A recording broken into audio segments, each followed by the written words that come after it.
আমার ধারণা সকলেই বদরের যুদ্ধ সম্পর্কে জানেন। বদর শেষ হয়ে গিয়েছে, মুসলিমরা বিজয়ী হয়েছে, আর শত্রুরা পরাজিত হয়েছে, আর আমরা প্রচুর প্রচুর প্রচুর পরিমাণে যুদ্ধলব্ধ সম্পদ সংগ্রহ করেছি। এটা ছিল আনন্দ উদযাপনের একটা উপযুক্ত সময়।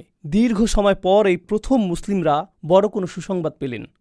আর এই বিজয়ের ঠিক পরেই আল্লাহ বলছেন, শত্রুদের জন্য আগাম প্রস্তুতি গ্রহণ করো। আইদুলাহুম, তোমরা মাত্র বিজয় লাভ করেছ, আর আল্লাহ বলছেন তাদের উদ্দেশ্যে প্রস্তুত হও। এটা প্রত্যাশিত যে আল্লাহ যুদ্ধের আগে বলবেন তাদের উদ্দেশ্যে প্রস্তুত হও, কিন্তু এখানে আল্লাহ বলছেন তাদের উদ্দেশ্যে প্রস্তুত হও বিজয়ী হওয়ার পরে। আল্লাহ আপনাকে জানিয়ে দিচ্ছেন যে তারা ফিরে আসবে। তিনি জানিয়ে দিচ্ছেন তারা নিশ্চিহ্ন হয়ে যায়নি। প্রকৃতপক্ষে তাদের জন্য প্রস্তুত হও বলার মাধ্যমে আল্লাহ এটাও জানিয়ে দিচ্ছেন যে এই বিজয়ের জন্য তোমরা যে প্রস্তুতি নিয়েছ তা পরবর্তী যুদ্ধের জন্য যথেষ্ট নয়, তোমাদের আরও বেশি প্রস্তুতি প্রয়োজন। সেটাই আল্লাহ আমাদের জানিয়ে দিচ্ছেন। প্রতিটা বিজয়ের ক্ষেত্রেই পরবর্তী চ্যালেঞ্জটা আগেরটার চেয়েও বড় হয়ে থাকে।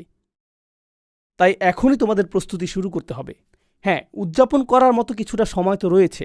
এটা ভালো যে আমরা বিজয় লাভ করেছি, কিন্তু এর ঠিক পরেই তোমাদের মনোযোগী হতে হবে, কারণ শত্রু এখনও নির্মূল হয়নি। আইদুলাহুম, এখন কিভাবে আমরা তাদের জন্য প্রস্তুত হব? আল্লাহ আজ্জা ওয়াজাল্লাহ বলছেন, মাস্তাতাতুম মিন কুওয়াতিন, যে কোনো ধরনের শক্তি সম্ভব তা অর্জনের জন্য যথাসাধ্য প্রস্তুতি গ্রহণ করো। ও আইদুলাহুম মাস্তাতাতুম মিন কুওয়াতিন, যে কোনো ধরনের শক্তি সম্ভব তা অর্জনের জন্য যথাসাধ্য প্রস্তুতি গ্রহণ করো। যেই শক্তি সম্ভব তোমরা সংগ্রহ করো।